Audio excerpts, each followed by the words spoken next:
Long enough to cover the subject and short enough to keep it interesting. Welcome to Out of My League, presented by Bandit Radio. I'm Nick Diaz. So about a year ago, when I started this podcast and these videos, I promised myself several things, and one of them was never talk politics and never lecture people on their political beliefs. Well, don't worry, because I'm not going to start doing that now. But what I feel like I have to do now is tell you how politics in the 2020 presidential election is affecting college football. So before the Big Ten and the Pac-12 decided to cancel their fall season, I heard about from a lot of prominent reporters and people in the know that the 2020 election was affecting these Big Ten presidents' decisions and Pac-12 presidents' decisions. And I didn't really understand what all that meant until I saw this map. And for those of you listening, it is a U.S. map of all the FBS schools playing in their state, no FBS schools playing in their state, and some FBS schools playing in their state, and then no FBS schools in their state at all. What does this map remind you of? I'll put it back up. What does it remind you of? Now, we'll get back to that map in a second. So, for the past several days, I've been trying to figure out what the hell am I going to tell y'all, what's my new episode going to be about. And I had a lot of time to really mull it over and do some research on medical findings, legal findings, a bunch of stuff that I don't enjoy talking about and don't really care about. And I've come to the conclusion that none of it makes any damn sense.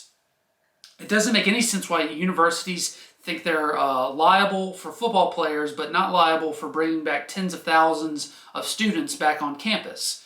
It doesn't make any sense why myocarditis, the new heart disease, or it's not really new, has been around for decades. We've known about it for decades. How some of it's caused by COVID-19, potentially, but it's also caused by mono, which is a lot on college campuses. Bee stings, the flu. That doesn't make any sense. Also, it doesn't make any sense with the Big Ten's medical reports that they looked at on why they canceled their season. It was a 100-person study with a median patient age of 49. So they took patients of average of 49 years old and decided that 18 to 22-year-old super athletes aren't going to be safe playing football. That makes no sense. It makes no sense for spring ball for umpteen amount of reasons. It makes no sense to cancel college football from a safety or financial reason, because if you're worried about them getting coronavirus, you have to have tests. Well, you can't have tests if you have no revenue coming in. Iowa State athletic director said a couple of weeks ago that if no football revenue is coming in, they will have trouble testing players once they stay on campus. How are you going to feed and test players when no revenue's coming in for several months or a year from now? Again, how is not playing football less safe? And lastly, it makes no sense that Tulane, Duke, and even the Utah medical specialists who told the Pac-12 that it's okay to play, and they still didn't listen to them, that Duke, Tulane, and Utah infectious disease specialists, that it's okay to play football. The only answer that I can logically come up with is this map. That's it.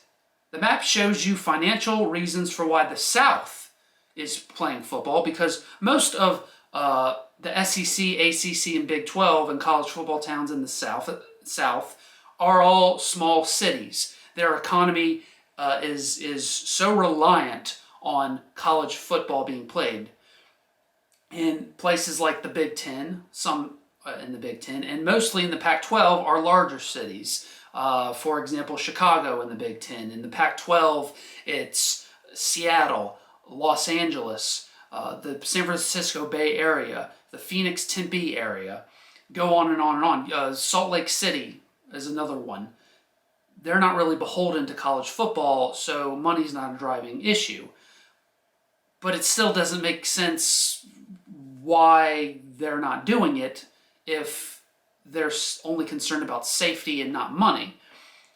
Now, that's, I think, why the Big Ten has made more of a fuss about this than the Pac-12, because there are more smaller cities in the Big Ten than there are in the Pac-12, which is why the smaller cities like Lincoln, Nebraska, the smaller cities like Iowa City, Iowa, Happy Valley, Penn State University, Ann Arbor, Michigan, and even Ohio State, where that's a bigger city in Columbus, but still a lot of their economy is driven by their football teams. For example, these Big Ten schools, Lincoln, Nebraska, who made the biggest fuss, $300 million potentially loss to their local economy. Iowa City, $100 million. State College, PA, $90 million. Ann Arbor, Michigan, $82 million. Look at all these Midwestern states where half are playing and others aren't. OSU, Cincinnati is playing. Penn State, Pitt is playing. Their in-state rival is playing.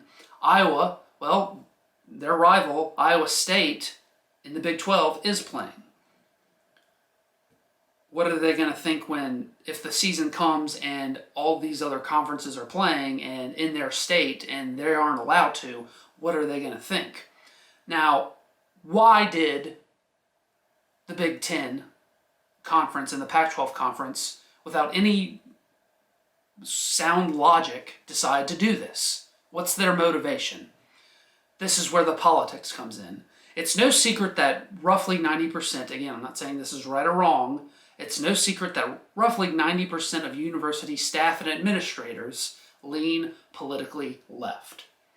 Ross Dellinger went on 104.5 ESPN Baton Rouge in New Orleans this past week. He's a Sports Illustrated writer, and he says, quote, "You got to think politically too. There's some political stuff going on, probably. It's an election year. There's a lot of blue states that are drifting towards not playing in the Midwest, Northeast, and West Coast."